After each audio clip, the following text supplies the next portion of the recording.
there for a month. What was she thinking? The older couple who are coming to live in her flat seem like friendly, responsible people.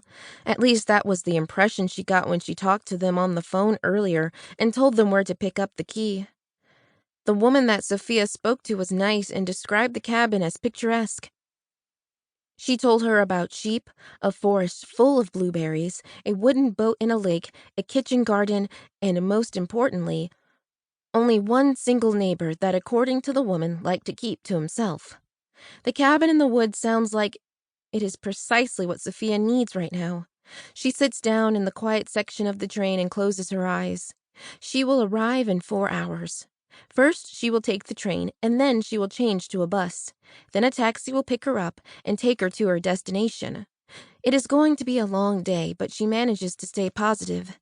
This is good, she tells herself. This is just what I need. The hours fly by just like the world outside the windows of the train and the bus.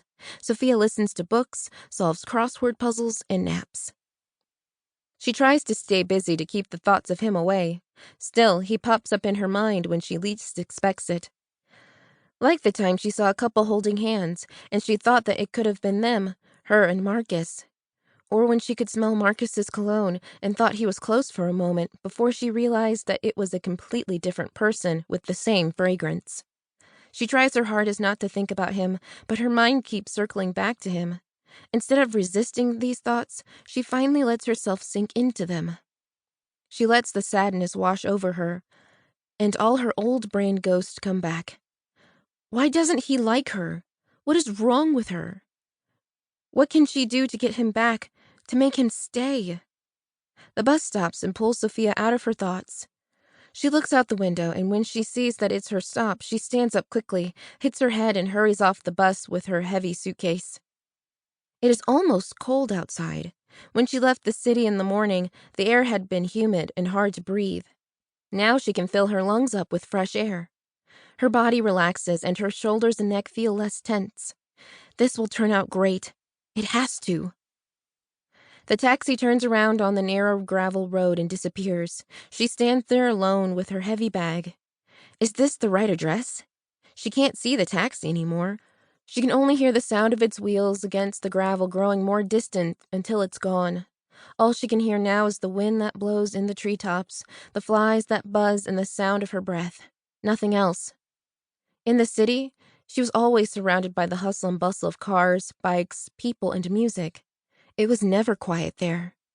Sofia follows the little path into the forest. She walks for about 15 minutes before she sees a red cabin appear in the green and brown ocean of trees. Sofia picks up her pace, and she is suddenly excited in a childlike way. She looks forward to sitting down on the sofa in front of a fire, eat her tuna baguette, and open a bottle of wine.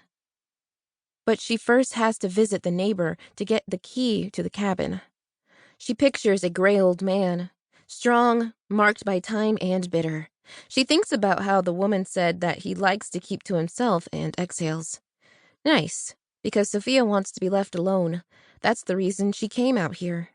She walks past the little red cabin, her cabin, and hears the sheep in the field behind the building. It smells of dried hay and pine needles. Sofia walks for 2 minutes before she sees the neighboring cabin. It's brown and slightly bigger than hers, but it looks pretty run down. She leaves her heavy suitcase on the gravel road and walks over the lawn. Before she has a chance to knock on the door, it opens from the inside, and a man in his late 30s meets her.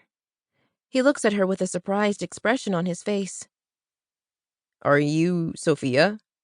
He looks at her without moving a muscle in his face. He doesn't say hello or welcome, and he is not smiling. Sofia thought people out here would be friendly, and she felt that this particular man would be at least 20 years older. Yes, she starts, shocked by the straightforwardness of this hot and serious man. That's me.